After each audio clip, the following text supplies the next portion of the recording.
Hello, we're back with part 3 of our Survivor Series 2017 fantasy booking, being booked in the style of the 1989 Survivor Series. If you haven't watched the first two videos, then I obviously encourage you to watch them, as in the first I detail what the 1989 Survivor Series is all about, and cover the pre-show matches. In the second we have the first two matches of the main card. I'll give you a quick overview of the concept here, but if you want to go straight to the matches in this video, then skip to the time in the description. The basics are, each team will have 4 members and a team name. Booking will be based on after TLC but before Raw. We'll be making use of the current roster, so no injured superstars unless they're likely to return soon. We'll be allowed 1 NXT call-up. There'll be 7 matches on the main card, 3 from Raw, 3 from SmackDown and 1 inter-brand main event. So with that out the way, let's get on with the first match of the main card. Match 3. After The Bar, Kane and Miz have put Braun Strowman into the garbage truck at TLC, he'll later return on the warpath for them. Angle will tell him he can have the Miz charge at Survivor Series, so long as he can put a team together.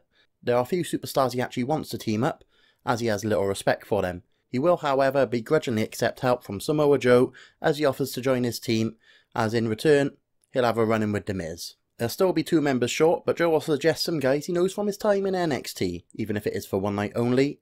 The Authors of Pain will be joining Braun Strowman and Samoa Joe. They'll complete the team, and they'll be known as the Monsters of Pain. We'll start with a brawl between both teams. Miz runs away to the outside while this melee is happening. Order is slowly restored and we eventually have our first elimination. Sheamus will be in trouble against the Authors of Pain and Cesaro will come in to give him a hand, but unfortunately for the Swiss Superman, he ends up being of no use as the Authors of Pain use him and Sheamus to hit a super collider before picking up the still legal Sheamus and finishing him off with the last chapter. As usual, we'll see more action before our next elimination. Akon will be the next to fall as Kane hits him with a chokeslam for the pin. Cesaro is up next and he will be taking out Razor with the neutralizer.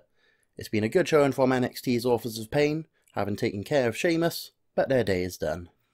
This leaves us with Braun and Samoa Joe against The Miz, who up until this point has only been in the ring once someone else has worn down his opponent, Kane and Cesaro. We'll have some more in-ring action as usual, as Samoa Joe steps in to take on Cesaro. We get a good few minutes between the two as they show what they're both capable of. This all comes to an end when Joe manages to lock on the Kikita clutch and Cesaro will slowly fade away before being unable to raise his arm at the ref's request. Kane will be in next as Miz begs him to enter. He gets in some good shots on Samoa Joe, but he'll counter with a Samoan drop before tagging in Braun to finish the job with not 1 but 2 running power slams to Kane. The Miz now finds himself outnumbered but still relatively fresh as he hasn't been in the ring for much of the match. Strowman will go to town on The Miz and finally plants him with a spinebuster. Joe is seething for the tag and Braun looks to return the earlier favour and lets him in. Joe grabs Miz in a standing Kikita clutch. Miz struggles and the ref comes over to the side of him to check on him. This allows Miz just enough leverage to bend his leg and hit Joe with a low blow. This is missed by the referee and Miz hits Joe with the skull crushing finale to get a surprise pinfall on the Samoan submission machine. Miz is elated but has forgotten about the monster among men as he turns around to face him. Miz's face drops and Braun picks him up for a running power slam. He grabs him from the floor with a hand around the throat of Miz. He drives him into the mat with a chokeslam before putting an end to him with another running power slam. Monsters of Pain are victorious. Match fallout. Authors of Pain go back to NXT until they are inevitably called up to the main roster at some point. The Miz will berate The Bar and we'll see them walking out on him in a 6-man tag somewhere down the line. Samoa Joe will be after The Miz because of the low blow and we'll get him at the next pay-per-view. Kane will still be causing trouble for Strowman, so they will go at it with a few backstage brawls before setting it up with a Falls Count Anywhere match at the next pay-per-view. Match 4. Our fourth match is the SmackDown Tag Team match. A tag team will be eliminated when one member is pinned, submits, DQ'd, etc. The New Day, Big E and Kofi Kingston representing, will be leading Breezango, Gable and Benjamin, and the Hype Bros as To Be Decided. This will come from New Day announcing the team name previously as To Be Decided, but it's never decided upon, so they will literally be To Be Decided. Against the Usos, Rusev and Aiden English, the Ascension and the Bludgeon Brothers, and they will be competing as Down Since Rusev Day. This will be the Bludgeon Brothers' first match since their previous incarnation. Pretty easy to guess how these teams have come together, and Ascension will have joined with the Usos after a few rejections from Breezango. Tension between the Hype Bros will be at the worst it's ever been, and Mojo Rawley refuses a tag from Zack Ryder early on in the match. Fortunately for Zack, there are still a few other willing members of the team to tag in. After a few tags, Mojo finds himself in the ring with Rusev and tries to tag in Ryder. Ryder thinks about taking the tag, but he doesn't. By the time it's too late, Rusev has already gotten hold of Mojo and has put him into the Accolade to see him tap. Ryder leaves the ring without checking on Mojo. The next team to go will be Rusev in English, as Aiden gets a little too cocky, literally singing the praises of Rusev, and is subjected to a midnight hour from Big E and Kofi Kingston. An irate Rusev is told to leave the ring by the ref. We get a little more action between the remaining teams until Fandango and Connor find themselves face to face. Connor starts to get the best after a short while, but is reluctant to finish off Fandango. This angers the Bludgeon Brothers, who take it upon themselves to knock Victor down before getting in the ring to attack Connor.